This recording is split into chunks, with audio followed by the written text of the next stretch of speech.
Hey there everyone, this is Michael Dougal, your Greater Toronto Area real estate resource, and I'm commonly being asked if the market has reached rock bottom and is starting to go upwards, or if we're in a downward trending market. And what we're seeing is that the number of listings are actually decreasing. We're seeing a lot of sellers actually take their homes off the market for the winter season and for the holidays. And when you combine that with the fact that there's more negotiation power that buyers have, we're actually seeing a market where inventory is starting to be sold. And we're going to take a deep dive into the data, and if you are considering buying or selling, make sure to call me. And if you're a real estate agent looking for a great brokerage, make sure to connect with me to learn more about eXp Realty. And here we're looking at how the average price has actually changed over the years. We can see that our average price did of course spike during 2021, and now we're on this downward trajectory. Although when you take a closer look at the past couple of years, we can see that the average price, the line really is not decreasing too steeply. And if we look at the average price and how it's changed year over year across the different property styles, we can see detached homes down about 7%, semis down 9%, townhouses down 6.5%, and condo apartments are down 3.8%. So month by month,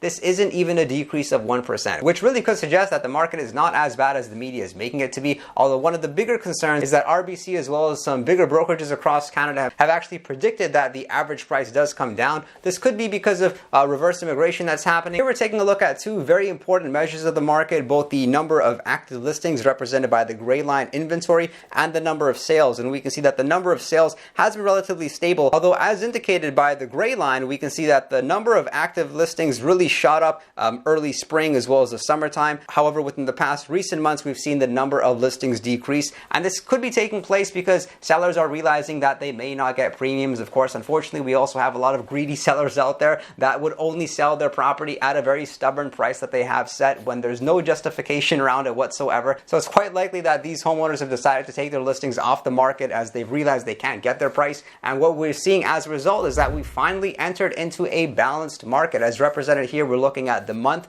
and whether or not the market was in a seller's market, meaning a market more advantageous to sellers, a buyer's market more advantageous to buyers, or a balanced market, which was finally what we've entered into. And one of the biggest surprises that we're seeing outside of Ontario is that Canadian real estate as a whole is actually seeing increased demand. We're seeing more sales take place in specific markets. However, it really seems to be Ontario, Toronto, as well as specific areas in British Columbia where the market still seems to some extent depressed. As for this Toronto Star article, they mentioned 2025 was a brutal year for GTA housing. Here's when you'll finally take notice. And what they're referring to, of course, is the fact that the number of transactions is as low as it is. Although the residential market, of course, still has activity, I think they're mostly referring to the pre-construction projects. We've seen a number of canceled projects take place, or condo apartments that have been actually converted into apartment rentals. So far, we're on a trajectory to see 10% less sales than we saw in 2024. So it's not that the market has come down that significantly. It's the fact that we were expecting the market to be much better this year, and that hasn't happened, especially when we're looking at the average price and how it has come down. And there's a couple of categories of people that can really benefit in this market. For one would be anybody looking to downsize their property because they're looking at selling their property, of course, with some inconvenience, knowing that it will take some time to sell, but them actually having a large selection of homes to choose from once they've actually sold their property, because of the fact that there are so many listings out there, and now they can actually buy specifically according to their taste versus being in a frantic position where they have to overbid on properties and end up with something that they don't really want. And the second group of buyers that really have an advantage in this market are any first-time buyers, because the average price has come down. When you combine that with a slightly lower interest rates that we have recently and the many benefits and programs that are eligible for first-time buyers here in Ontario, Canada, buyers can easily get into the market, but they do have to have the understanding that, of course, there is a chance prices may come down in the near future. However, real estate is a long-term game, just like buying some safer stocks. You wouldn't look at the stock value every single day. You would look at it several years afterwards and notice that the value has increased. So for all of you first-time buyers out there, please just have confidence with the decision to get in the market. I've been in that position too, and I'm very happy that I purchased versus rented. And you're very likely to come across great deals, specifically in the condo market. We're seeing Toronto condos selling for less than $400,000. Of course, with parking, you're going to need some more money saved up. And here's where the average price is actually increased or decreased in specific areas across the Greater Toronto area. We can see Milton's actually up 18% year over year. Halton's up 6.2%. As you'd expect, most properties have come down 0 to 10%. We can see amongst the list Oakville, Newmarket, Toronto, Brampton's down 6%, Pickering down 6.8%, Vaughan down 7.2%, Richmond Hill is down almost 11%,